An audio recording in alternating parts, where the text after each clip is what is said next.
दोस्तों नमस्कार, आप सभी का हमारे चैनल पर स्वागत है। दरअसल कुछ ही दिनों बाद, मात्र 5 दिनों बाद 2024 के सबसे बड़े लोकसभा चुनाव की तैयारियां जोर शोर से और 5 दिन के बाद यानी कि 19 अप्रैल से चुनाव की पहले चरण के चुनाव शुरू भी हो जाएंगे। लेकिन ऐसी स्थिति में चुनाव आयोग घिर कर खड़ा हो गया है। ईवीएम को लेकर चुनाव आयोग को नोटिस जारी किया गया है। नोटिस जारी किया गया सीआईसी की तरफ से यानी कि सूचना आयोग की तरफ से। और नोटिस जारी करने की वजह भी बहुत खास है, आप सभी को बता देते हैं। जिस तरीके से लगातार आपने देखा होगा कि देशवासियों का विश्वास ईवीएम को लेकर लगातार उठता जा रहा था और लगातार चुनाव आयोग के पास इस चीज़ को लेकर शिकायतें भी पहुंच रही थी। बहुत सारे ऐसे लोग थे, ऐसे नागरिक हमारे देश में जो नहीं चाहते कि ईवीएम से चुनाव हो, और इसी चीज़ को लेकर लगातार लोगों ने पूछा, आरटीआई डालकर पूछा कि आपने यानी कि चुनाव आयोग से पूछा कि आपने इस पर क्या कदम उठाए हैं।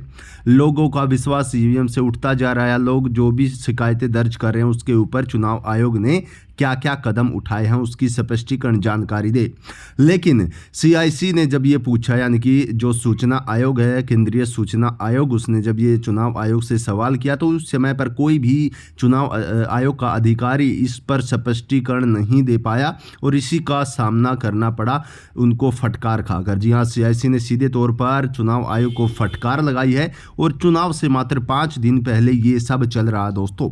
और फटकार ये लगाई है कि क्या आरटीआई का जवाब उनको नहीं देना चाहिए था? क्या ईवीएम को लेकर चुनाव आयोग इतनी चुप्पी साधे क्यों है? ये बहुत सारे सवाल किए गए और सीधा सीधा इसको जो नए नए कानून हैं उनका घोर उल्लंघन बताया गया। सीधे तौर पर कहा गया है कि घोर उल्लंघन किया जा रहा कानून का। आरटीआई का जवाब भी देने को तैयार नहीं है चुनाव आयोग। हद की बात है दोस्तों।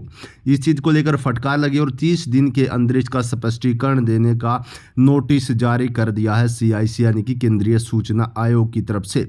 अब देखने वाली बात यह है कि चुनाव आयोग इस पर अपनी क्या प्रतिक्रिया देता है दोस्तों।